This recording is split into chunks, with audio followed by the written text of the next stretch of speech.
And you could also add what are you looking to get from the session today, maybe one thing.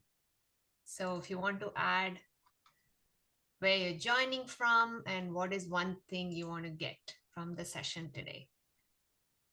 It's early Saturday morning and all of us are here, so let's have a wonderful session. So if you want to put that in the chat window, that would be fantastic. Where are you joining from and what are you looking to get from the session today?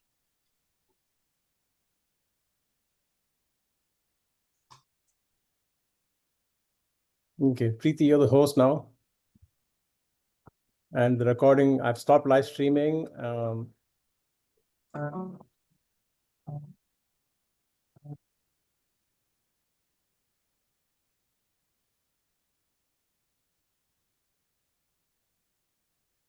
If you want to unmute and share, also that's fine. If there you go. I see there are people from Fremont and from Berkeley looking for knowledge, and then Belmont. Okay.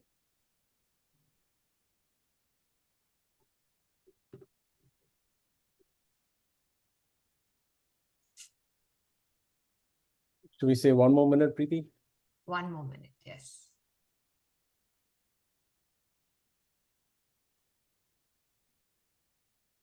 And this is being recorded anyway, and once the recording is completed, I will then upload it to YouTube. Yeah. Given Zoom's bug, and we should report this to Zoom, right? Oh, wow. Hala is joining us from UK, interested in daily mindfulness and purpose-driven missions. Fantastic. Excellent. Vikram is from Florida, looking to apply some compassion and emotional intelligence in leadership roles. Fantastic.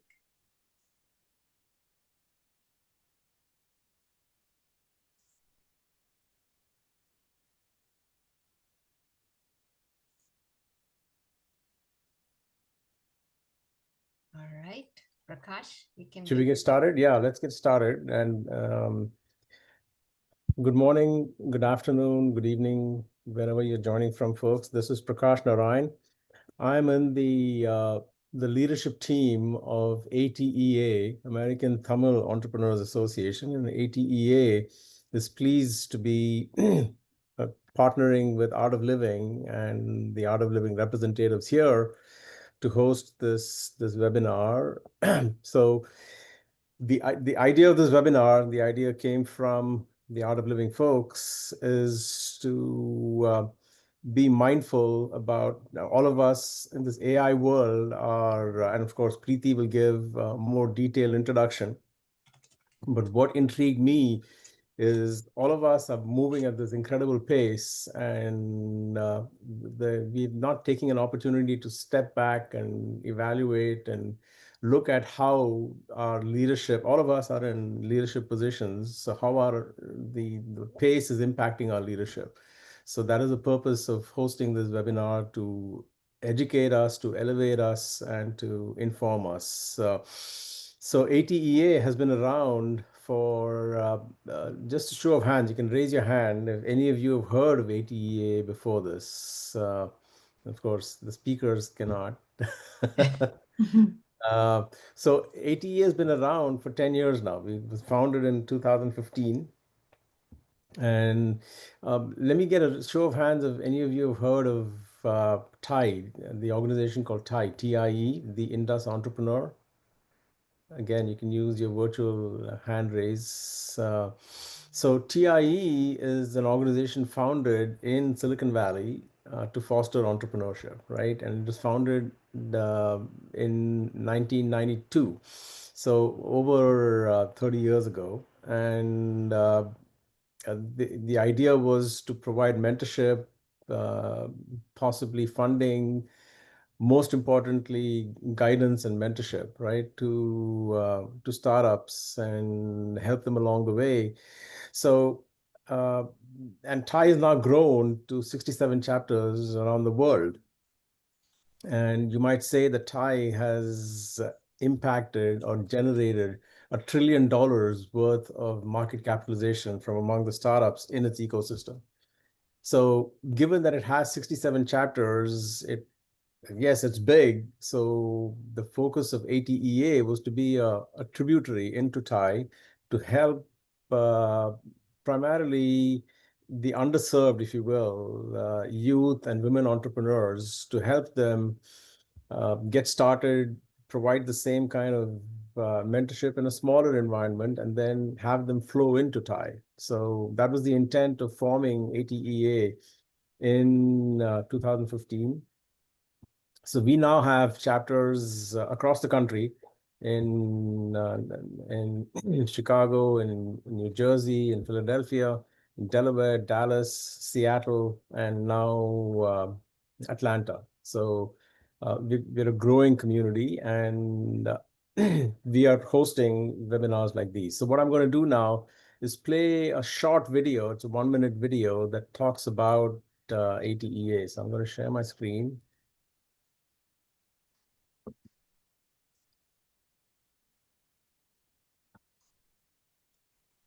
So let me know if you see my screen. Yes? Yes. Okay, I'm playing video. America, the country with the most entrepreneurs, home to companies like Apple, Google, Microsoft, Facebook, Amazon, and Tesla. Successful companies that have brought amazing innovation to the modern world.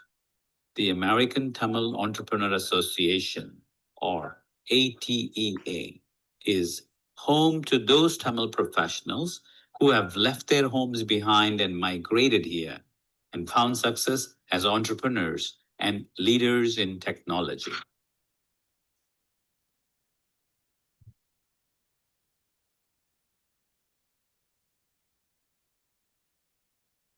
Founded in the year 2016 by experienced entrepreneurs from San Francisco and New York, ATEA transcends national boundaries to bring together Tamil professionals from all over the world. ATEA has been conducting workshops and seminars that have informed and advised entrepreneurs in various fields about early investment, emerging technologies, technical know-how, and mentoring. ATEA has many programs that assist entrepreneurs in every stage of their journey. Entrepreneurs can leverage ATEA's deep ecosystem of CXOs, SMEs, VCs, academics, and corporate executives. Another major initiative by the American Tamil Entrepreneur Association is the Digital Accelerator Program. Digital Accelerator helps entrepreneurs connect with venture capitalists and seasoned professionals who offer expert technical advice. You could even qualify for a startup grant offered by the government of Tamil Nadu. Join us as we come together as proud Tamilians from all over the world and march together towards a common goal. If you are a Tamil entrepreneur anywhere in the world, contact the American Tamil Entrepreneur Association by email at contact@ateausa.org or visit us at www.ateausa.org.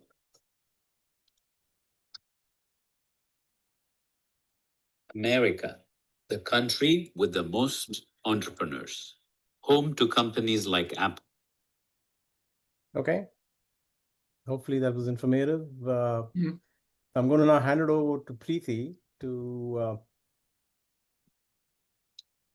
Preethy, can you take over? Yes. Can you hear me? Yeah. Hi, everybody. Welcome again on this beautiful Saturday morning.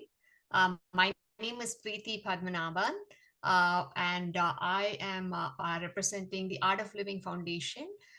In my day role, I am the CMO and EIR for emergent ventures, and I also work with many startups around the world. And I also am a volunteer and teacher with the Art of Living Foundation, which is a global humanitarian organization. which has touched close to 1 billion people.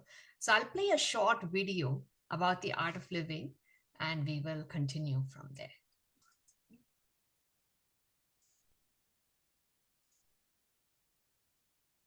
Can you see my share? Yes.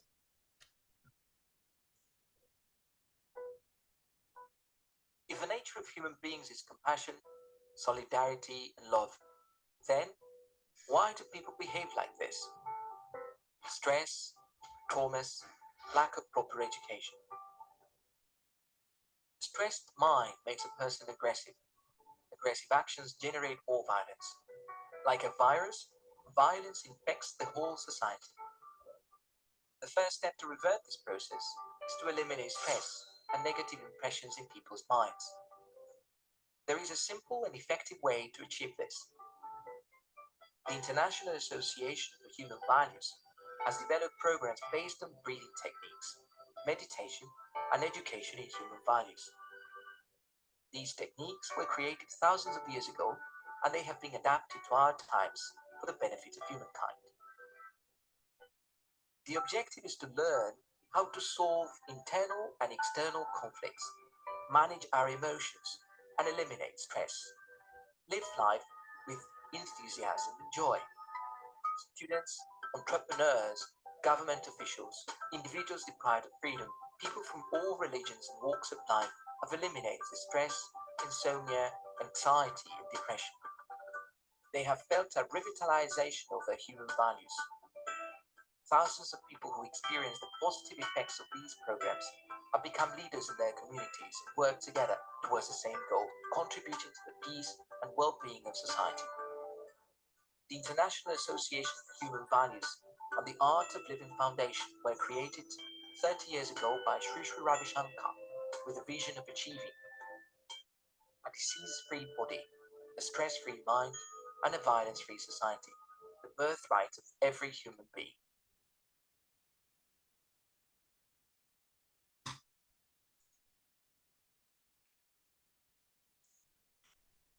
So that's a little bit about the Art of Living Foundation. So I would love to pass it on to Shreedhar to get us started with the panel discussion. Yes. Thank you, Preethy, for that video. It's very informative. And my name is Shreedhar Thuljaram. So I will be the moderator and the timekeeper for this event. And if you have any questions or anything, you want to ask any of the panel, and what you can do is either you can put it in the chat or wait for some time once the discussion is ended, so we can open for the question and answer with the panelist. And I am currently working just let me know about myself. So I am based out of Dallas, and actually I live in Plano, Texas. I am currently working as a data management expert in full-time position, and also together with my classmates, we launched the management and engineering consulting firm using the Industry 4.0, 5.0. Additionally, established Preethy Tours, which offers highly personalized travel packages in India, mainly catered for the NRIs and foreigners. So I've been teaching yoga and Sky, that is a Sudarshan Kriya, since 2007. Have been associated with the Art of Living organization since 2003. And also I'm involved in the volunteer program service projects. As a director of programs for the river regenerate projects in Tamil Nadu, India, I volunteered for this project and raised funds for them. With our team in India has transformed Naganadi, a tributary river of Pala, Tamil Nadu, that had dried up for decades and converted into the perennial river. Also currently working on the Kaushi and the Noel rivers in Coimbatore area, if you know about those rivers in Coimbatore. And I had many medical issues. I overcome most of them naturally using the Sky meditation yoga practices, and also along with the Ayurveda. There's a famous saying in Tamil, Yam Petra Inbam Perga Ibayagam, means let the world also experience the bliss, joy, well-being that I experienced in my life. So we always share, even as simple as like you see the movie, a nice movie, a very interesting movie, you want to share it with others. That is the same thing. Like when you find something good for the people, for the society, we share with others. And in the panel, we have Preethy, we have a Naren Shankar from Bay Area, and we have a Dr. Pavithra from Dallas area. So we'll have like a short discussion with each one of them. And as they are the high achievers and holding a high position in the corporates, so they may have good experience with the what they have done for the corporates world and the society as. Okay, let me introduce Preethy Padmanabhan. Is a CEO for Emergent Ventures and has held prior to that she held vice president of marketing roles at Bridgeley, Panzura, and senior director roles at Freshworks and Nutanix. She's an angel investor and advises growth stage startups, Sendoza and Taskuman, and is the board director for the nonprofit organization as Thai Silicon Valley. So that's what Prakashji was talking about, and how women can lead the corporates. And she was 10x Go Strategy, a top 10% global podcast and events community. And Preethy has been meditating for 20 plus years, has taught breathing and meditation program for over 7 years. She connects leadership principles with grounding techniques of mindfulness meditation to effectively manage global teams. So that is about Preethy Padmanabhan. Let us give a applause for her. And yeah, and we'll introduce. Let me introduce Naren Shankar. So I know Naren Shankar for over a decade, and I know what he's accomplished as an entrepreneur, and also as a technologist in Bay Area. So he's an accomplished entrepreneur, serial entrepreneur, I can say, a leader, public speaker in the technology industry. He's passionate about growing and scaling businesses and successfully enabled 3 tech company exists. He is currently the co-founder of an AI infrastructure startup. He resides with his wife and daughter in San Jose. He has been affiliated with the Art of Living Foundation since 1999 and has been a teacher since 2005. His programs have benefited thousands of Americans, including CXOS at large companies, faculty members as leading universities, and Nobel laureates. He truly believes that inner transformation is the real game changer. Let us give applause to Narenji. And we have a third panelist, Dr. Pavithra Indramohan. He's a double board certified internist and geriatrician through the American Board of Internal Medicine. Also completed her integrative medicine fellowship through Academy of Integrative Health and Medicine USA. She is also a fellow at the American College of Physicians since 2019. She's currently working at the Parkland Health Dallas. She's based out of Irving in Texas. Her areas of interest include dementia, depression, healthy aging, using integrative approaches for chronic health conditions, utilizing meditation, deep breathing techniques for burnout prevention. Closely involved in teaching medical students and residents on a regular basis. Additionally, she is an instructor of the sky breath meditation technique and yoga workshops, and she conducts them regularly. So let us give applause to Dr. Pavithra. So we have all 3 panelists here. And so what we can do is like, I have some questions connected to their profession and also as an Art of Living faculty. So what they have achieved and how they achieved their success. Okay, so can we start the questions for the discussion? Yes. to Preethy? Thank you, Shreedhar. Okay. So we have around 4 questions each one. So each one I'll be asking, and so they will give the answers as we go on. Okay. And if you have any questions or answers what they given, if you have any question, you can put it in the chat, and we can address them in the end. Okay.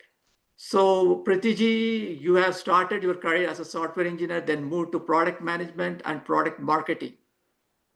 You grew to director, vice president of marketing, and chief marketing officer roles. So what are your core values and guiding principles?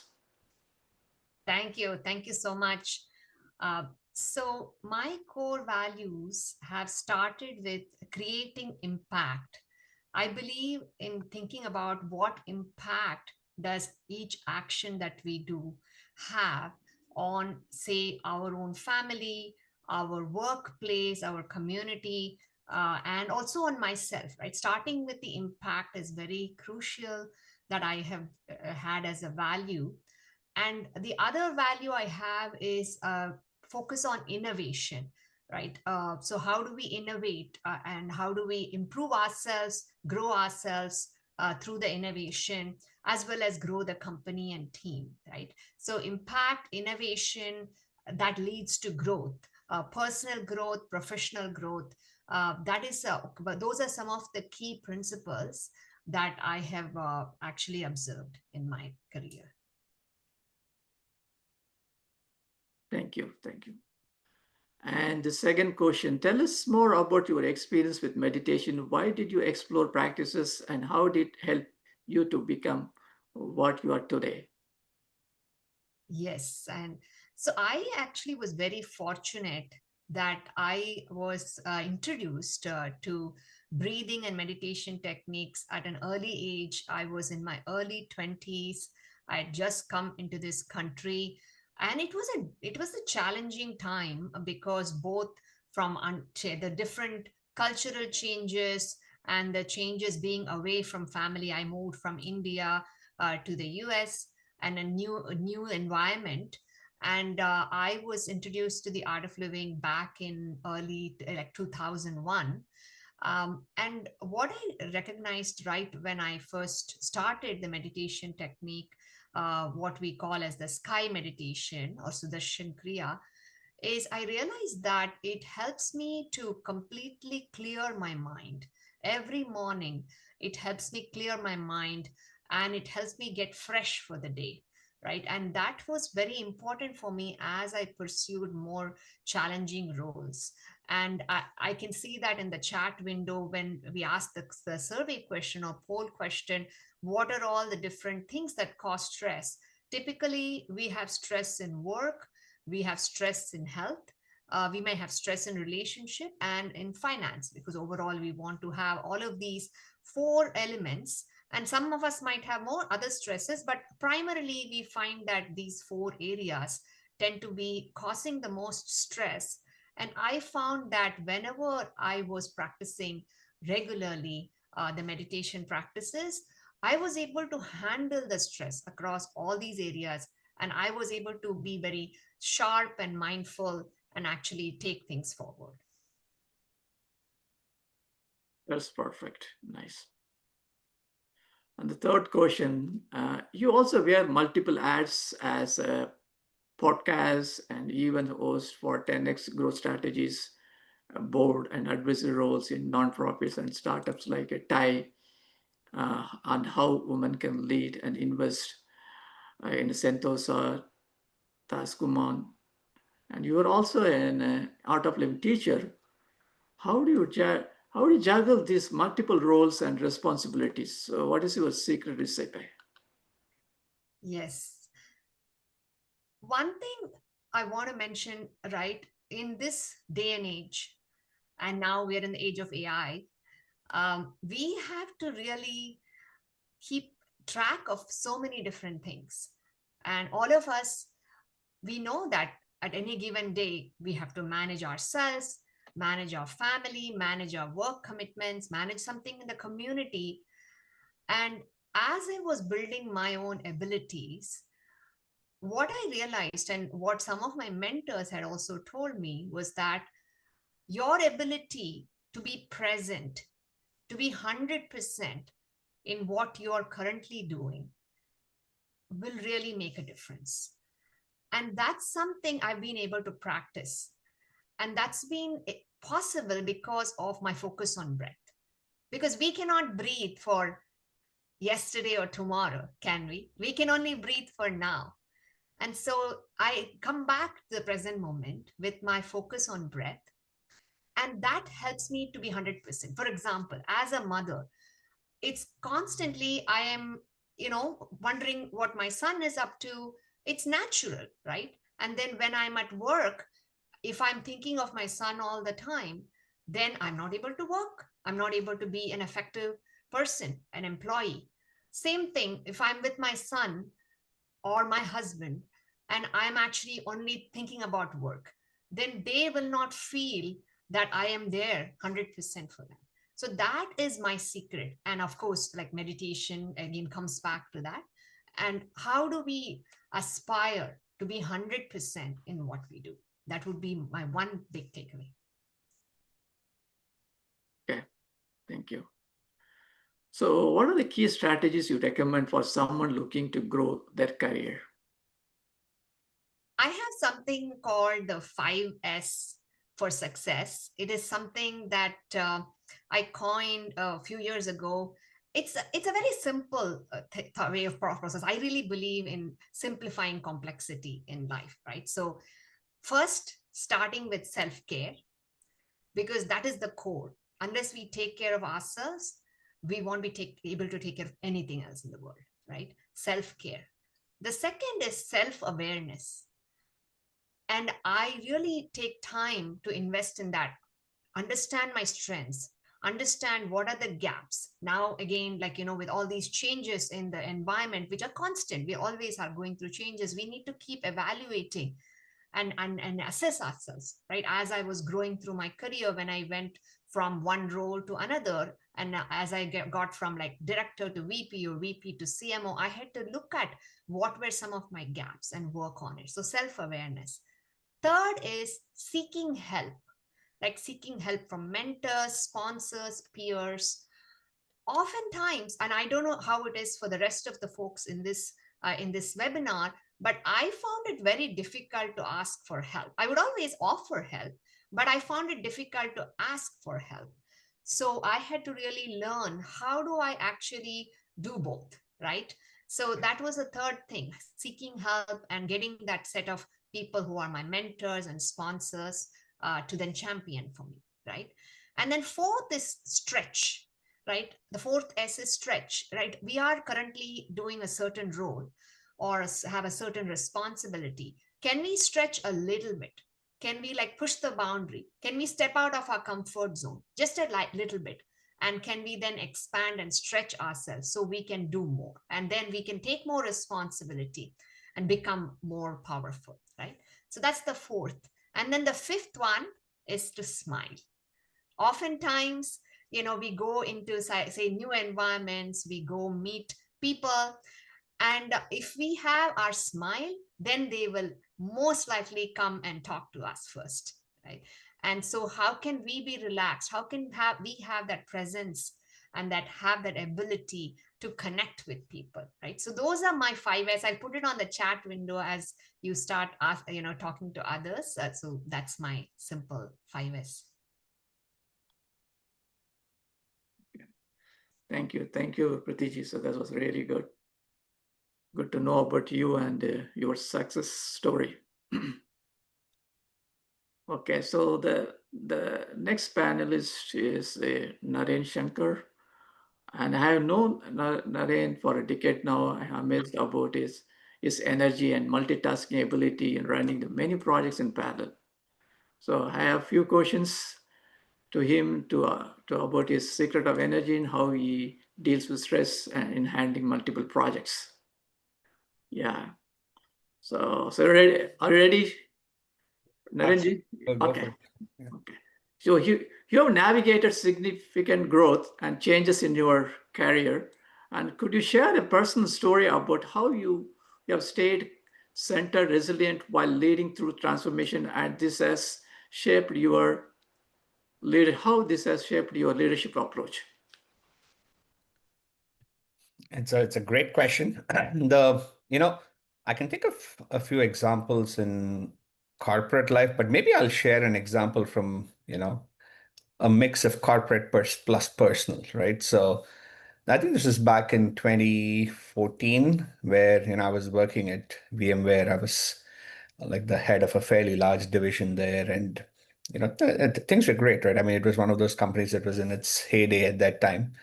And somehow I ended up meeting this gentleman who had just about started another venture. And, we had quite a few discussions. We hit it off well. And it kind of got to a point where we were like, okay, maybe it's a good company to join, like a small startup. And for those here in the Valley, of course, at some level, this is a very common thing, right? It's not very unusual for these things to happen. But for me, at a personal level, it was very interesting because February of 2014, that's when we had our daughter, right? So it was like, she was like about whatever, 8, 9 months at that time. And, it was a very interesting time where, conventional wisdom would say, stay put, stay in a large company, do whatever you need to do, and, and move on. But then somewhere, right, I think there was also again, just like the other panelists have been, practicing art of living for a very long time. And so I ended up having dinner with one of my mentors, and he said something very interesting, which is, Naren, you've learned a lot of knowledge. Maybe now it's time to put some of it to use. So, and when I heard that, I was like, and what he said was, like, see, in life, you need to stretch yourself outside your comfort zone. You need to take certain risks. You need to challenge yourself. And this can't just be theoretical, right? I mean, in fact, I tell people, like, most people, it's again, with due respect to all the content creators out there, like these days, like, people, where do people go first for leadership talks and all that? You either go to Instagram or TikTok or, there's so many platforms, even LinkedIn these days. LinkedIn video is like a very popular thing, right? So you go to all these platforms to get information.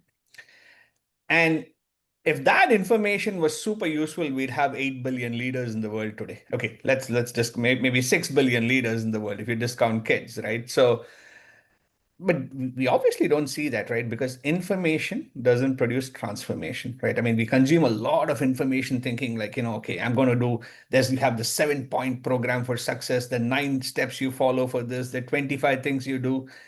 But more often than not, those things are not very, I mean, it remains at the level of information, right? But in life, and this is kind of what my mentor told me, which is in life, for you to actually, succeed at some level, you got to take the plunge, right? And said, okay, you know what, it is what it is. Of course, you do a bit of risk calculation and say, okay, there is a sizable risk and there's also a sizable reward. And yeah, I ended up taking up that role, kind of at some level co-founding the company. And it was turned out to be a great decision. I mean, short term, of course, like as with every other entrepreneurial journey, there's always short-term pains. And, we had our good share of it. But the long term was, very good. I mean, in 2021, I mean, after 7 years, we sold the company. And in fact, the 4 of us who sold that company, we've started our company last year. So it was actually part 2 of our entrepreneurial journey that I'm doing right now. I mean, like we started this company called Hosted.ai. It's a AI infrastructure company. And yeah, so coming back to your question, Sridharji, I think you know, change, transformation, all of that. Yes, I think that happens in everyone's life. But being able to, deal with it with, it's really putting yourself out there, right? Taking some risk. Right? I'm sure you all have heard this where like life grows outside your comforts. I mean, life gets magical right outside your comfort zone, right? We all have our comfort zones, but once in a while, taking that opportunity to step outside the comfort zone and seeing what it can do, and it was truly magical. Yeah, that makes a lot of sense. Yeah. I do read a lot of books, but not much transformation from the book level. I even forgot about books. These days, we don't even, we always talk about online content. I even forgot that books exist as a means of learning things. Yeah. But it's good. Yeah. Okay. So second question, what does conscious leadership mean to you? What is the first step for each of them to become conscious leader? See, conscious, as humans, all of us are conscious at some level, right? We are self-aware, and these days in particular, right? There is a lot of emphasis on being self-aware, right? I mean, even if you have to grow up the corporate circles, right? Or you have to, if you have to do anything meaningful, impactful, there has to be a particular level of self-awareness, right? And I think a lot of people have it, right?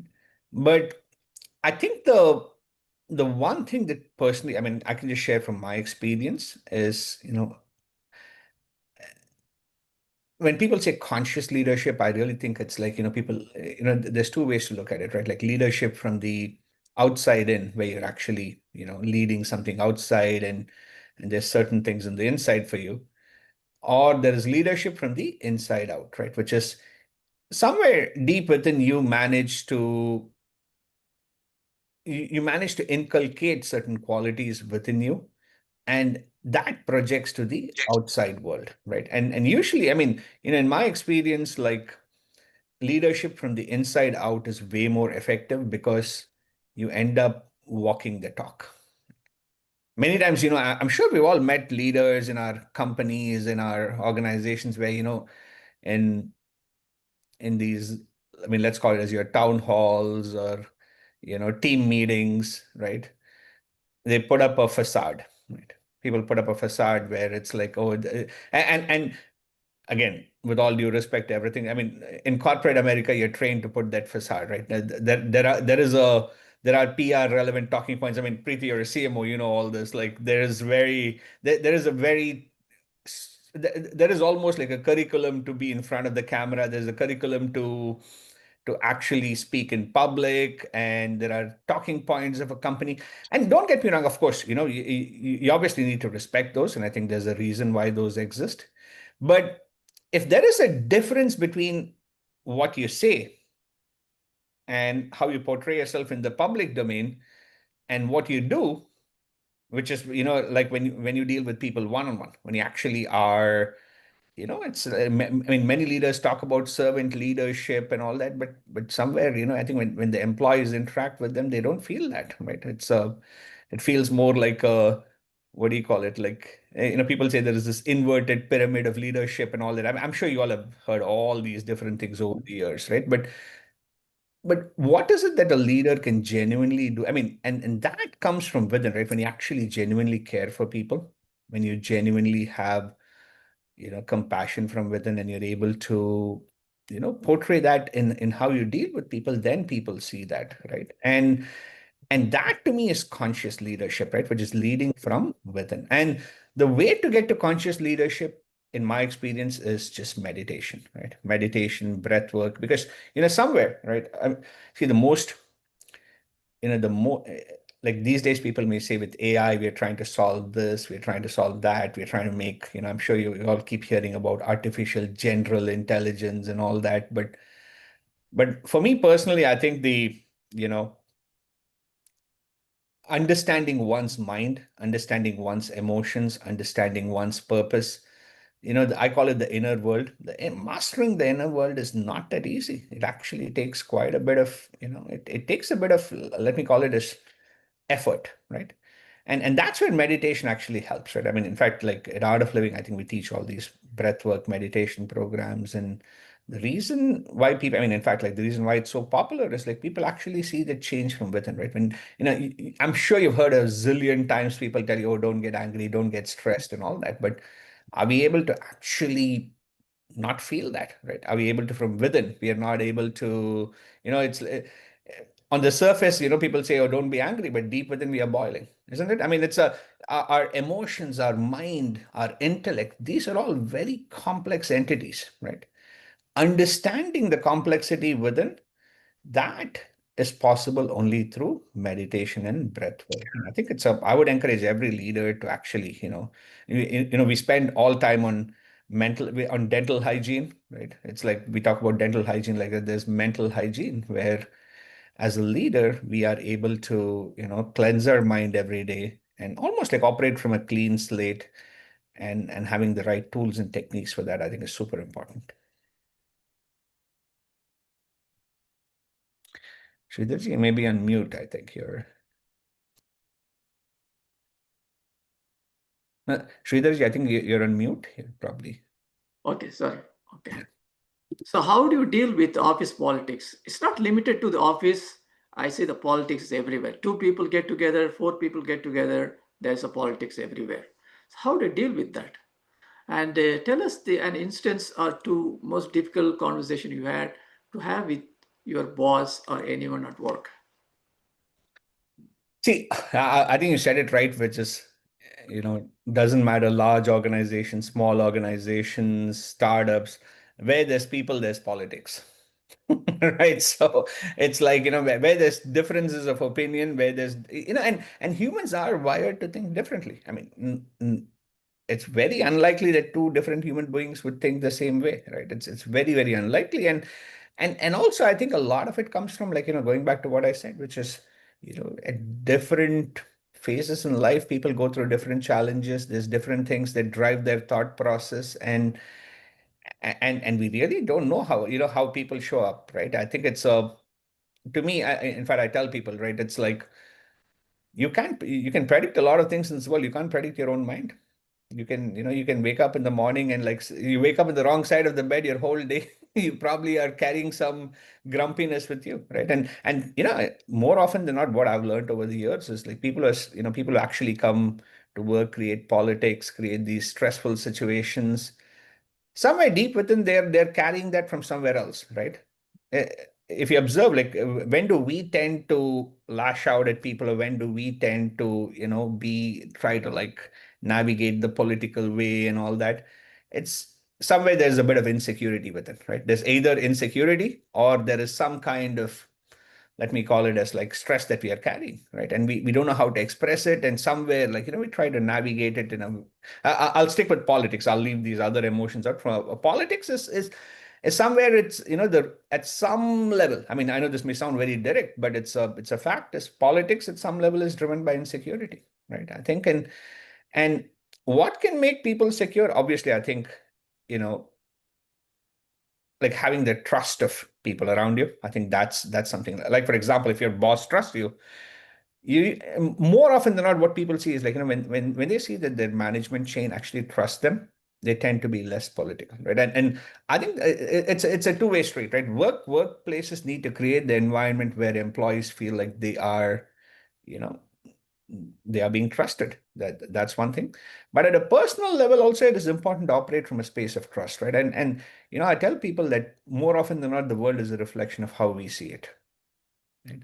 Even for the most, even if someone is very political, or creates a bit of chaos at work, right? If we can, we can see beyond people's behaviors, and actually give people the benefit of doubt. Of course, let's not be naive. I mean, there's a fine line between giving people the benefit of doubt and being naive in situations. And I'm sure we all know when we've encountered enough situations to know when what is the case. But somewhere deep within, that having that thing, no one's out here to get me.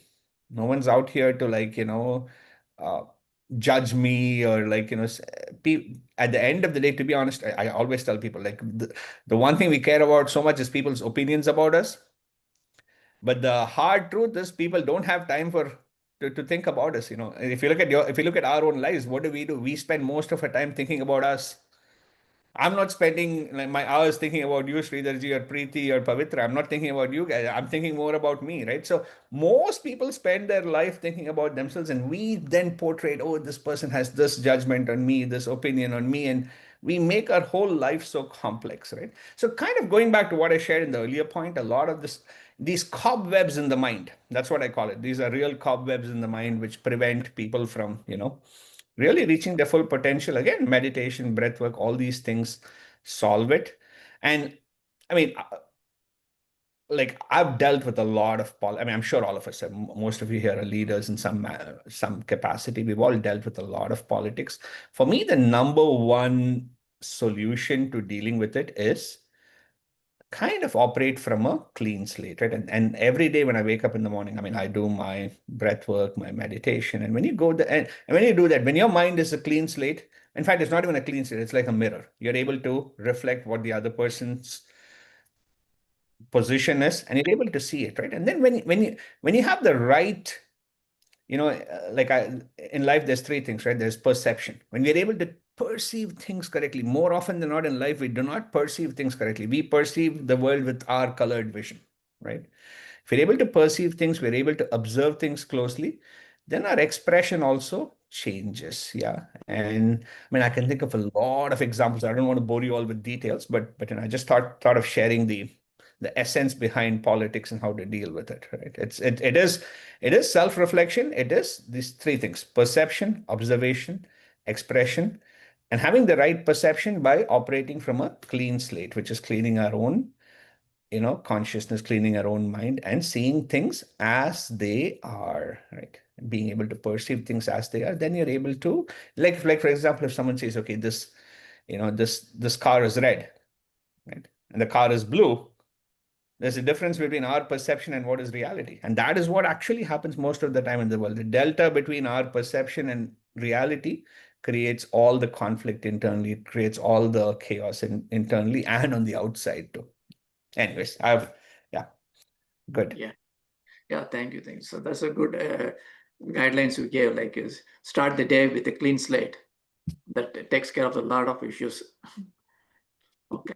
So the fourth question, we have only 2 more minutes for you. So fourth question is, as we move toward environments where humans work alongside increasingly capable AI systems, how do you strategically prioritize people as catalysts for innovation, collaboration, lasting success, all while navigating the complexities of the modern world? Yeah, this question is really bothering me a lot for a long time. Yeah. So much AI everywhere. I see like AI. Anything you talk, oh, do you have is that AI powered? That's what the question comes.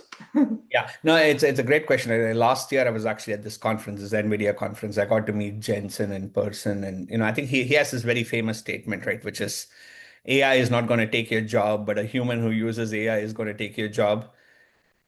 And then 1 year later, people look at it and say, you know what? AI has actually taken my job away.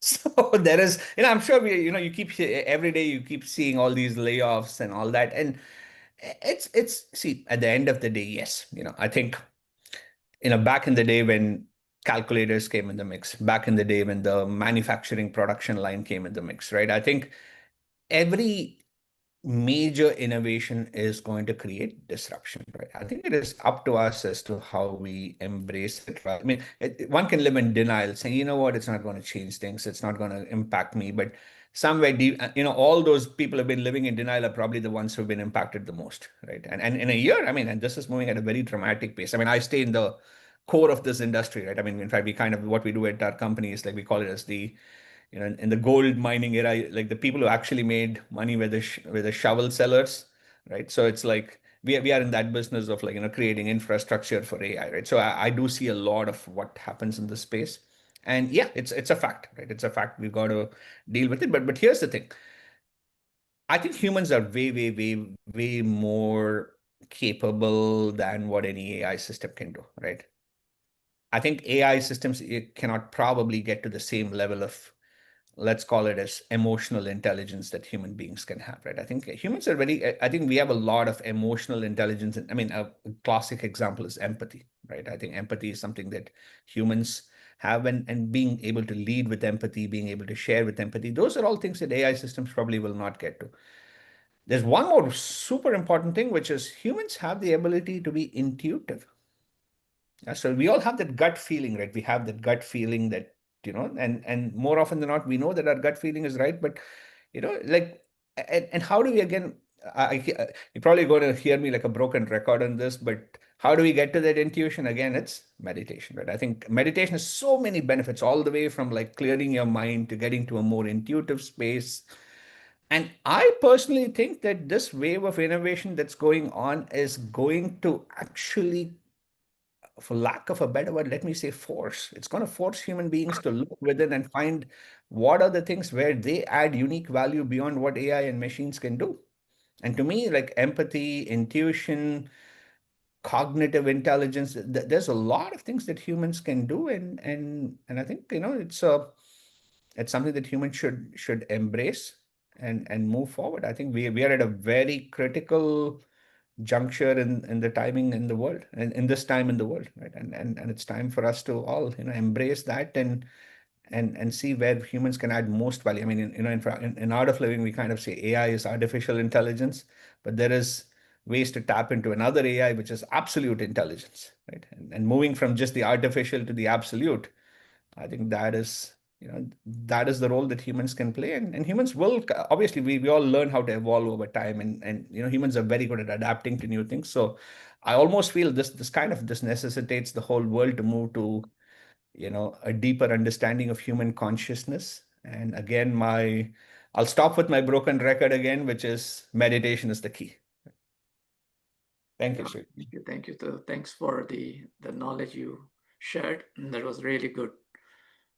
And we have a Pavithra, Dr. Pavithra. She will share the from the medical point of view, like how it can benefit the society and as an individual. So, Dr. Pavithra, it's all yours now. So we have about 10 minutes, and we a little bit of yeah. I think after what Naren and Preethy have spoken, I'm just going to say the science behind what makes them the leaders they are. So that's all I'm going to talk about. And I think, we'll try to fit in 10 minutes. Yes. Thank you, Naren, for that inspiring talk. Do you have a PowerPoint to share? Anything? Yes, I do. Okay. Give me 1 second, please.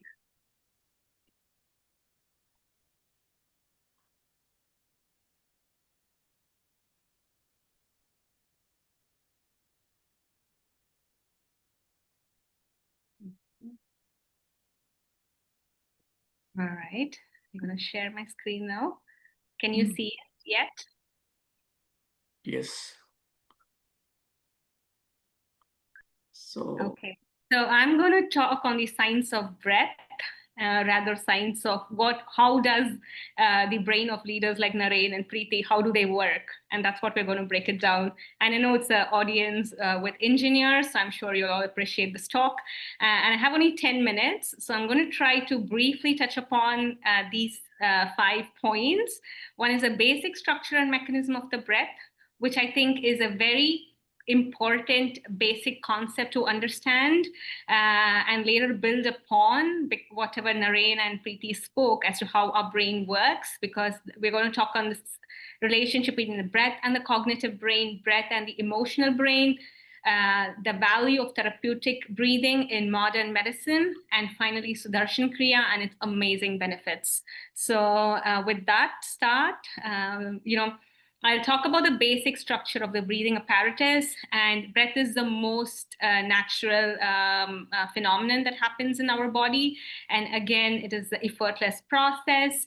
As we breathe in through our nose, it goes through different passages, like through your trachea, bronchi, bronchioles, and finally reaching the alveoli, which is the basic unit of respiration, because all the gas exchange happens in this balloon-shaped structure called the alveoli. And whenever we breathe in, the dome-shaped muscle in our body, it makes more space so that we suck in more air, and then transmits to all of these apparatus and finally reaches the alveoli. The beautiful thing is there are stretch receptors in the alveoli, or sort of this balloon-shaped structure, that tells the brain, you know what, I'm full right now, so just slow down the breathing.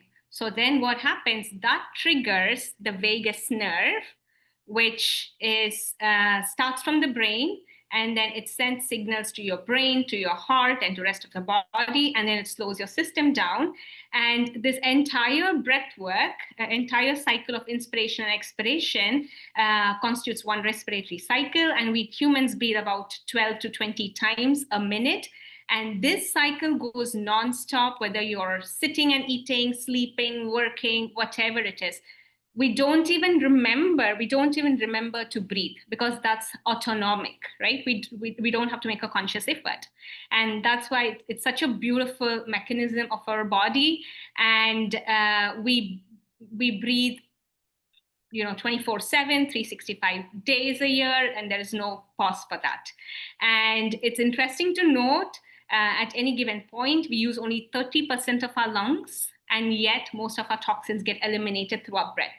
And so we'll see how, when we use certain breathing techniques, how can we improve this lung capacity, and how can we eliminate toxins more, and how that has a bearing on our physiological systems, how it has implications in aging, implications in cognitive health, and all of those therapeutic benefits.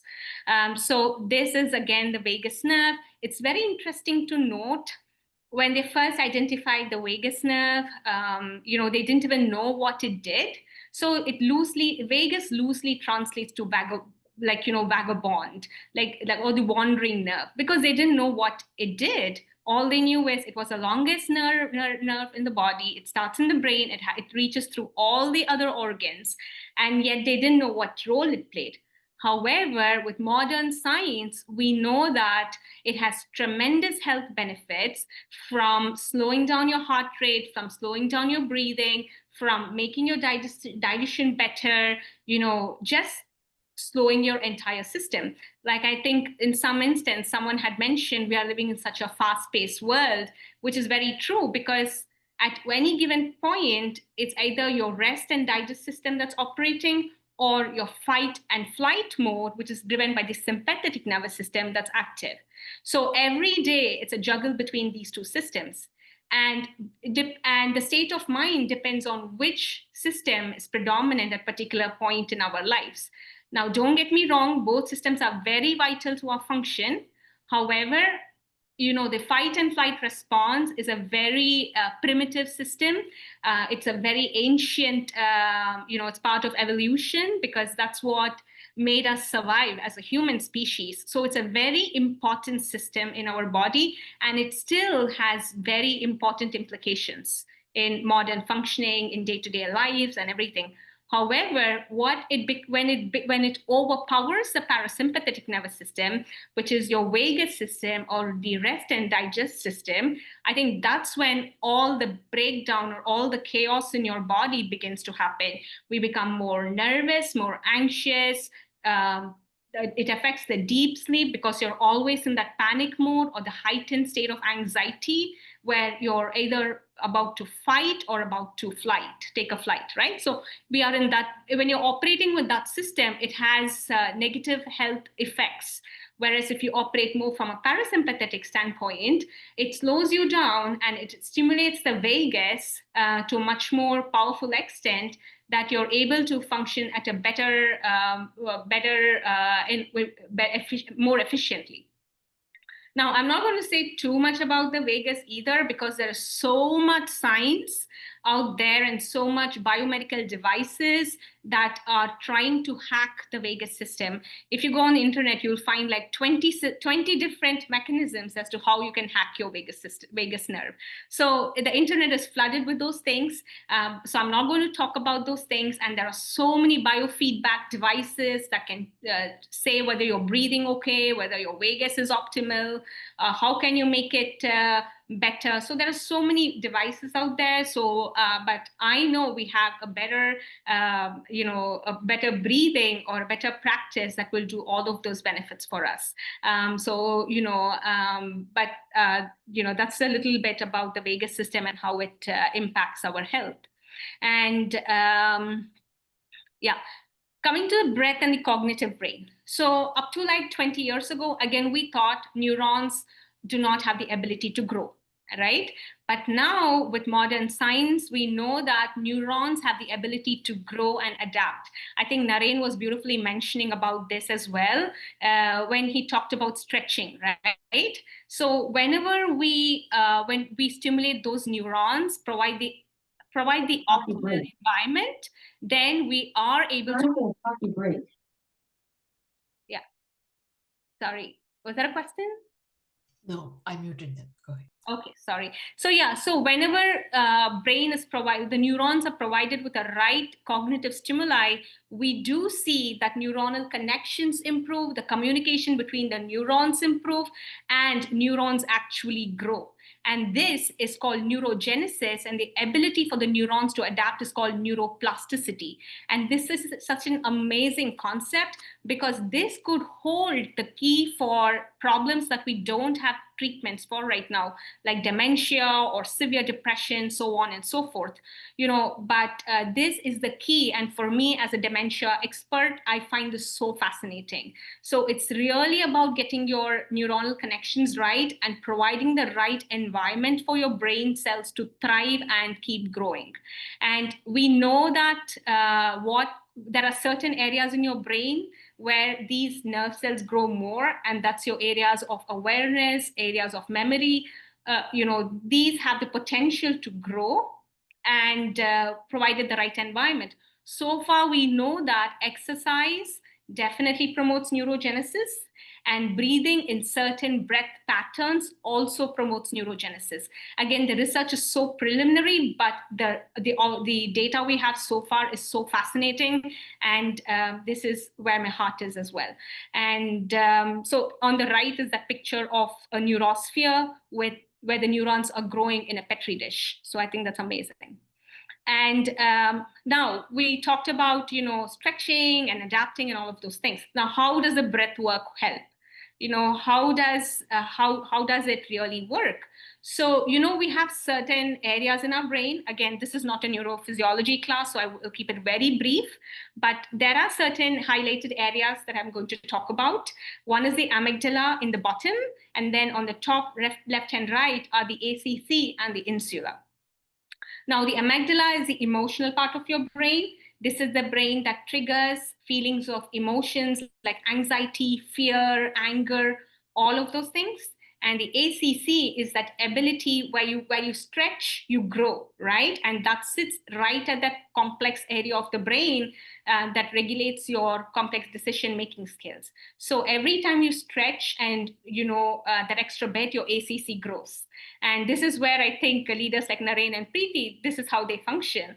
And, up until like 30 years ago, we didn't even know insula existed because we did not have functional imaging techniques to study what it means. And hence the name insula, because it was hidden, they didn't know what it meant. So they called it insula. But now we have more and more imaging studies to actually show what they mean. Your ACC and insula actually promote that awareness or that relaxed state of consciousness that helps us to respond to a situation rather than to react to a situation. So every time your amygdala is fired up, it produces a certain breathing patterns, which is rapid and shallow. And whenever we breathe rapid and shallow, it in turn triggers the amygdala. So it keeps going into this vicious cycle. And hence, here is where breath can break that cycle. Whenever we make a conscious effort to breathe slowly, our insula and ACC gets triggered. And whenever these two people are in control, the amygdala quietens, right? Isn't that amazing? So really, you have the ability to change how you feel and, change how you want to, whether you want to react or respond is truly in your control. And all we have to do is remember to breathe. Yeah. So, and as we say, the more conscious we make our breath work, the more we are able to regulate these areas of our brain. Yeah. So that's a very brief, physiology and functioning of our breath work and the impacts on the brain. So I'm quickly going to talk about therapeutic breathing, which is coming into mainstream medicine as we speak. It's coming more and more specialties are recognizing the value of therapeutic breathing. It's being used in rehab medicine for a long time. Pulmonologists have started to use it, cardiology, in all specialties really. So there are several forms of therapeutic breathing. Again, for the interest of time, I will not be going into it, but I'm happy to, share one-on-one for those who are interested later. Now, again, tons of studies. This study is from Europe.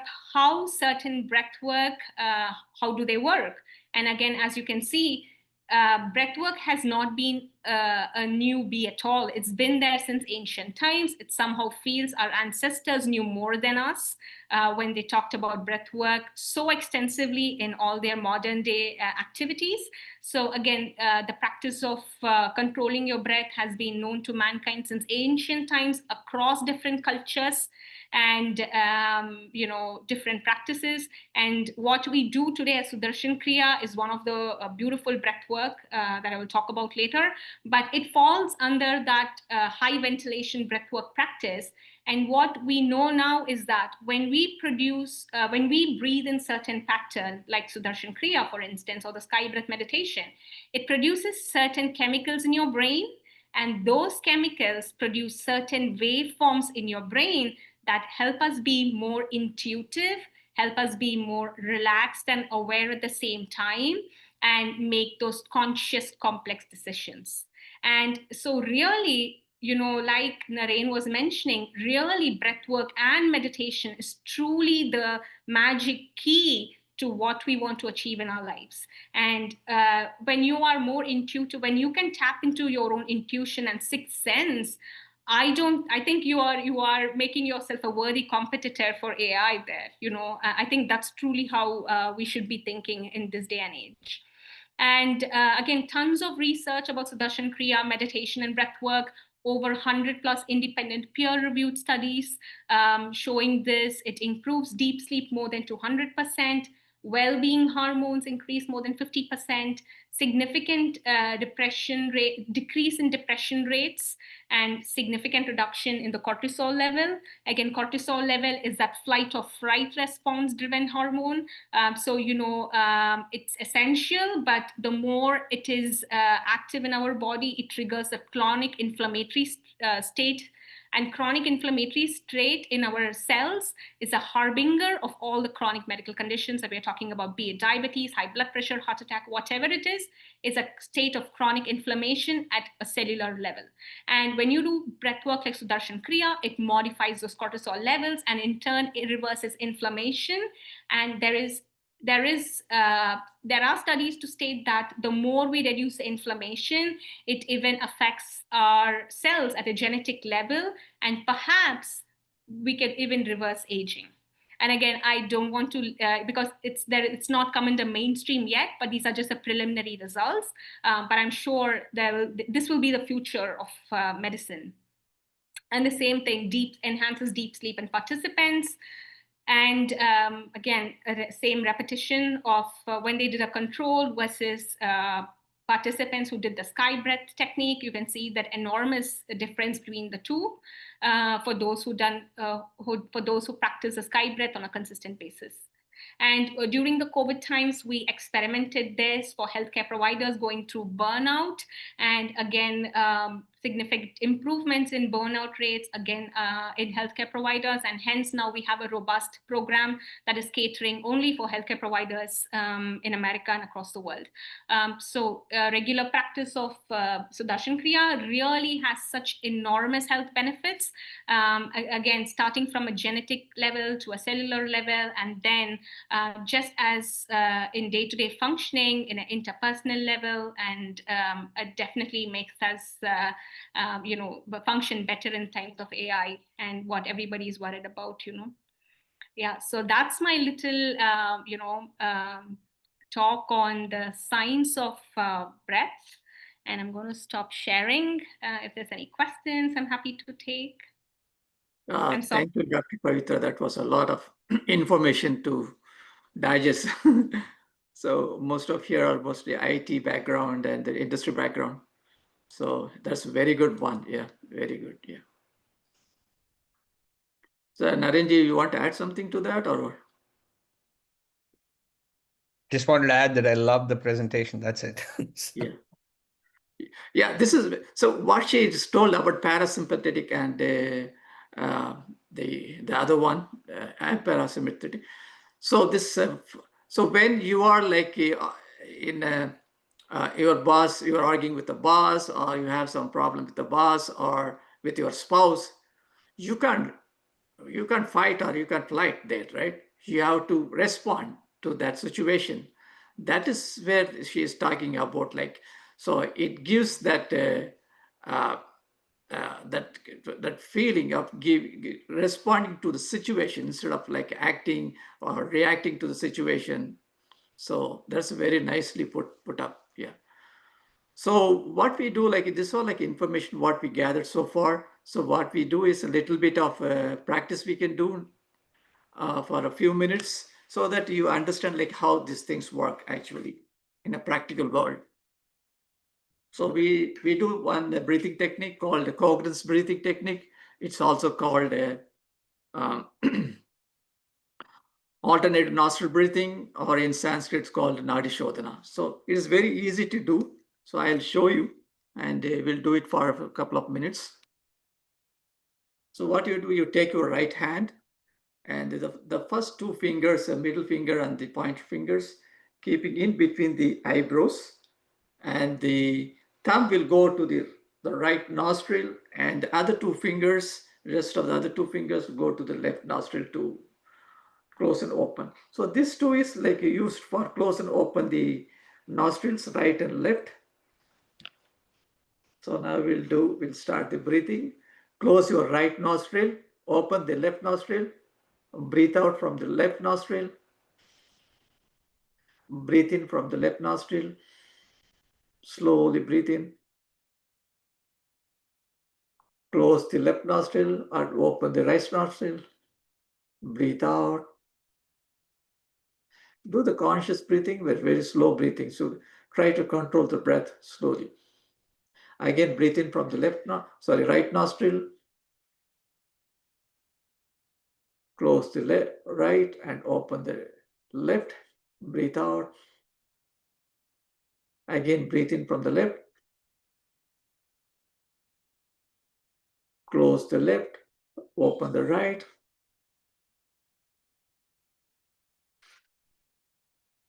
Again, breathe in from the right, close the right, open the left. Again, breathe in from the left, open the right.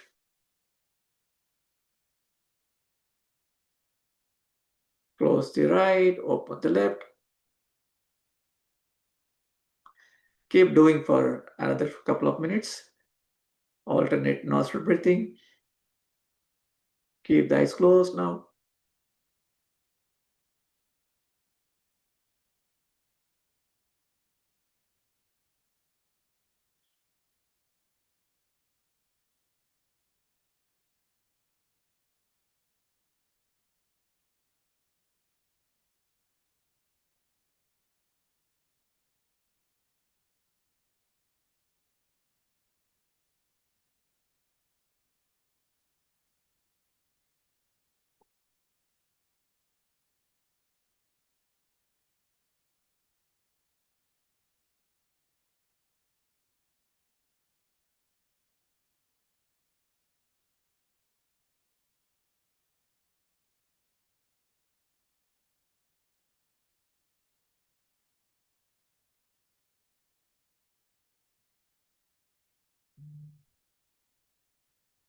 Breathing should be as slow as possible.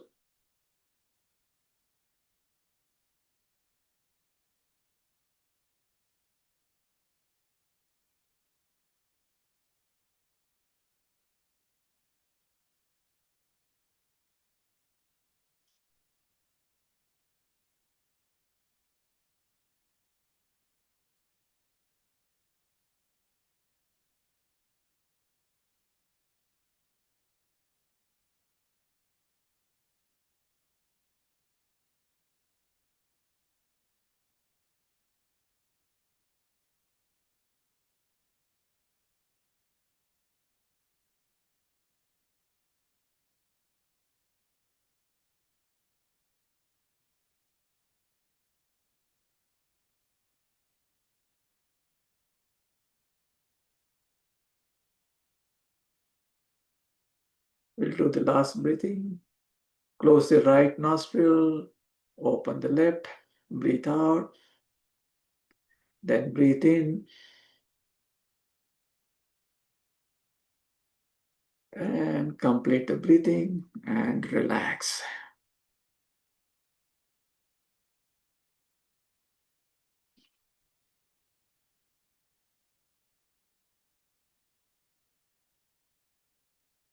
This is a very powerful breathing technique. As Dr. Pavithra ji mentioned, this balances both right brain and left brain. So right is more logical, reasoning, left is more emotional and arts kind of thing. So it balances both. So whenever you take decision, before that, like do this for a few minutes, so you get more clarity. So now we'll go with the meditation for a few minutes. So sit comfortably, spine erect. Keep the eyes closed. You just follow the instructions. If you miss one instruction, that's fine. So you can catch on the next instructions.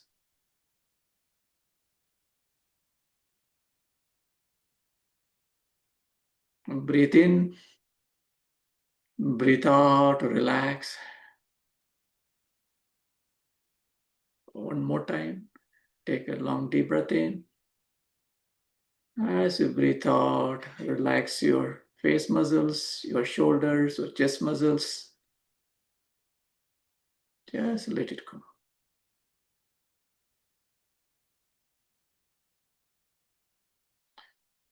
Just become aware of your environment, wherever you are sitting inside your room or any place. Just listen to all the sounds in the environment. It can be traffic noise, or bird chirping, or kids playing outside and people talking outside. It can be anything. Just listen to them all. Do not resist to any noises. Just be with them.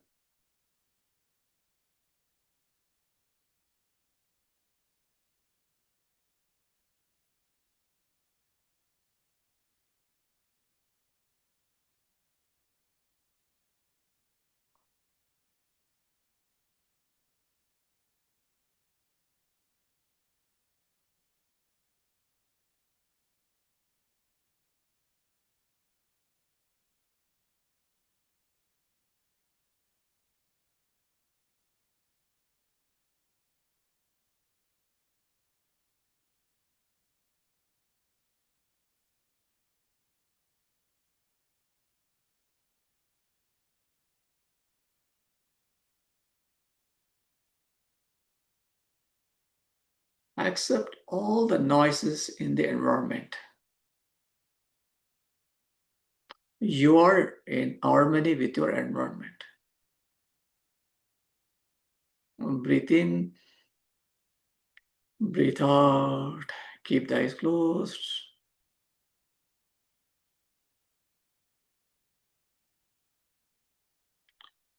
Become aware of your body.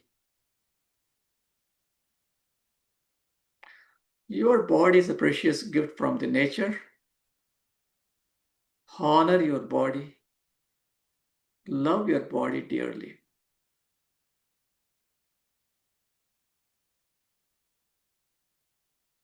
We'll scan your body parts consciously. Become aware of the right foot, right knee, right thigh. Just this gentle awareness on those parts. You don't need to look into that, or you don't need to shake your body parts. It's just the awareness on those body parts. Right thigh, right hip,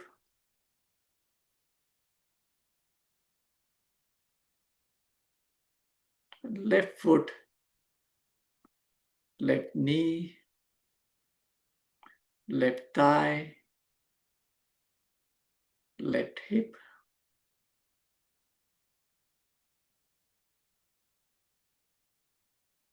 abdomen,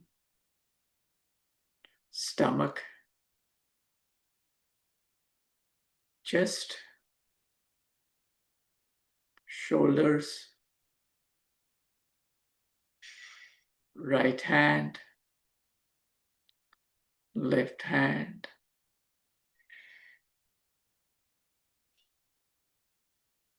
throat, neck,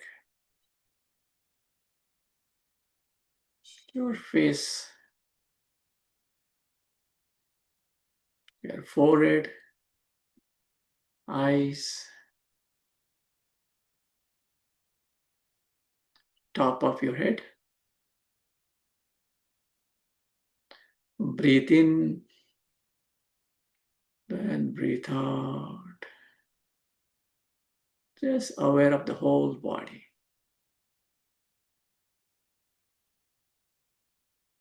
Breathe in, then breathe out, release.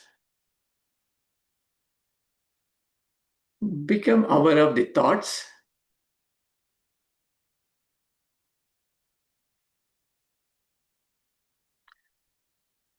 Whether it's a good thoughts or bad thoughts, just become aware of all of them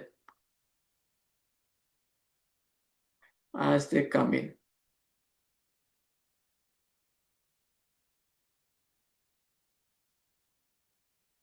Just only become aware of them. Don't engage on the thoughts.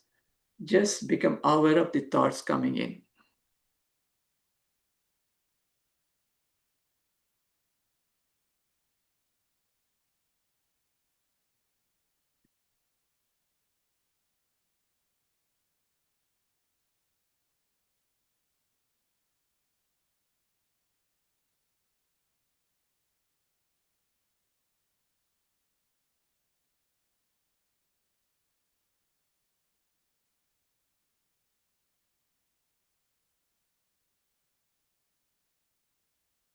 Thoughts come and go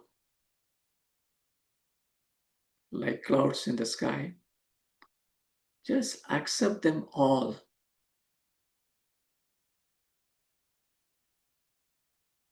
Breathe in, then breathe out, relax.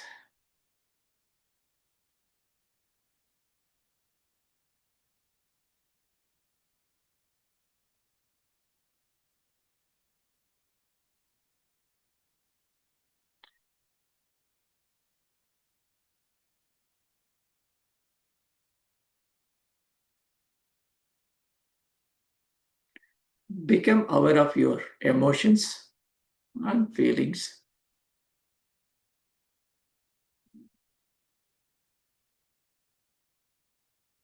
Whether it's pleasant or unpleasant, just let them be. Just gentle awareness.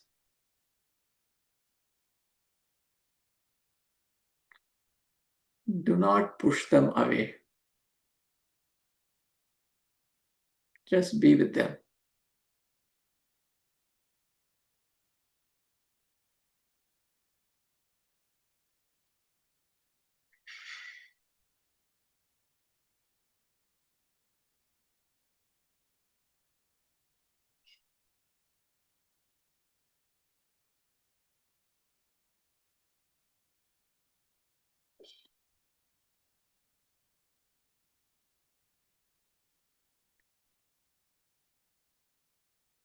Just embrace them all. Do not push them away. Breathe in, then breathe out, relax. Become aware of your emotions and feelings.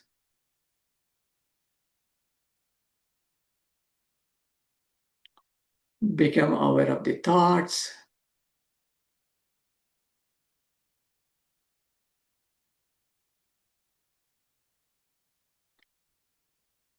Become aware of the body.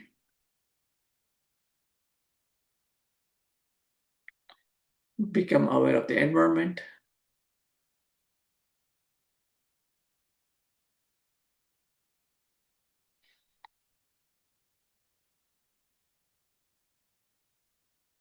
Become aware of the room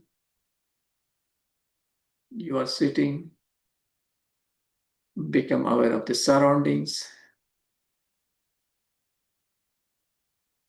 So whenever you feel comfortable and complete, you may open your eyes.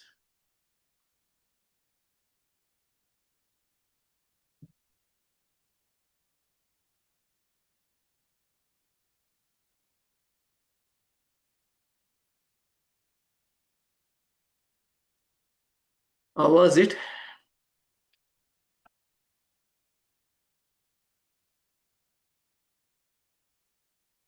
It was so relaxing, Sridharji. Breathing and meditation works like a magic. So, and if you have any questions, any of the panelists or anything, so we have teachers also, they can help you to answer those questions.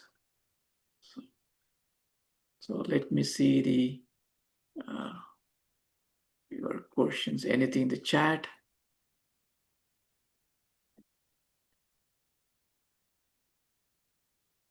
There's a question for Dr. Pavithra.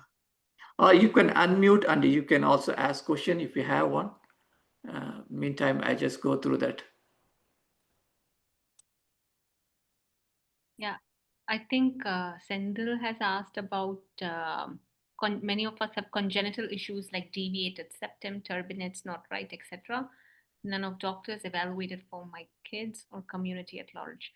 So I think if you have a particular concern about deviated nasal septum or whatever, then I think you should definitely get it evaluated because it does affect how you breathe. But even for problems like this, alternate nostril that we just did does help.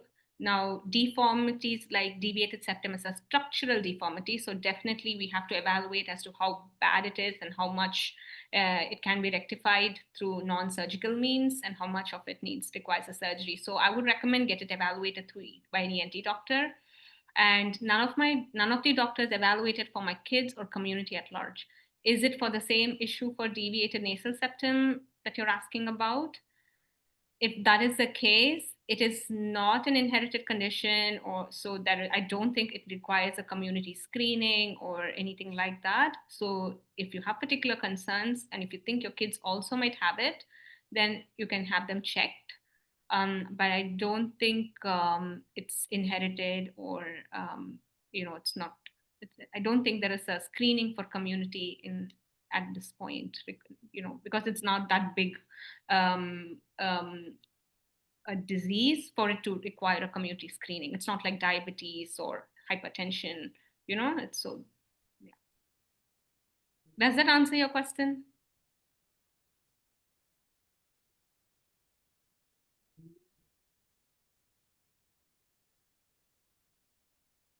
Oh, can I speak? Oh, I'm sorry. Oh, I didn't know I can speak. Yeah, I definitely answered. My point of sharing this is that this is something which parents need to be made aware of. So you as a doctor and you as a teacher, to you, well, I hope you guys will inform this type of issues for childs and to ensure that something can be evaluated and checked. Earlier intervention and aware of this breathness will help. Even 0.1 mm change in the airflow increases the amount of oxygen your body can assimilate. So I feel that this is something which medical community is overlooking. So I think whenever the newborn is born and also in their routine pediatric visits, this is something we do look for. Pediatricians do look for deviated nasal septum and all of those things. But the nose tissue, it's a cartilage, so it continues to grow as you get older. So some of these things are more prominent. No, I know aware of it. I was not informed of it. Okay, yeah. I am aware of it now as of today. Right. But it is not, this kind of inputs are not at all given to a parent. Okay. Sendil, where are you located? I'm located in San Jose, California. San Jose. Okay, very nice. So any other questions related, any medical or anything related to the what we are teaching. That is called sky breath meditation. That is a Sudarshan Kriya. That is the main core of the Art of Living teachings. So if you have any questions, you can ask. Shreedharji, is there any group whom I can contact in Tampa, Florida, or is it an online community if we are interested to participate?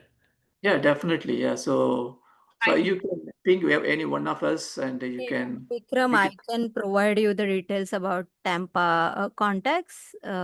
You can ping me. I'll just text the number here. Awesome. Okay, yeah. Thanks. You name any city in the world, from the southmost city in the world to the northmost city, we have teachers all over the place. So we have 10,000 centers around the world, and it has been Art of Living present in 180 countries, and so we are touched more than a billion people in different walks of the life. And you can go to the Art of Living site. Also there you can see the local teacher, or you can connect with any one of the volunteers there. So we are all volunteers. So we spend our time here to educate other people. That is like natural way to take care of our health and the society as a whole. So you can reach out to any teacher or any volunteer in the world. And apart from that, and so in anybody from Dallas here?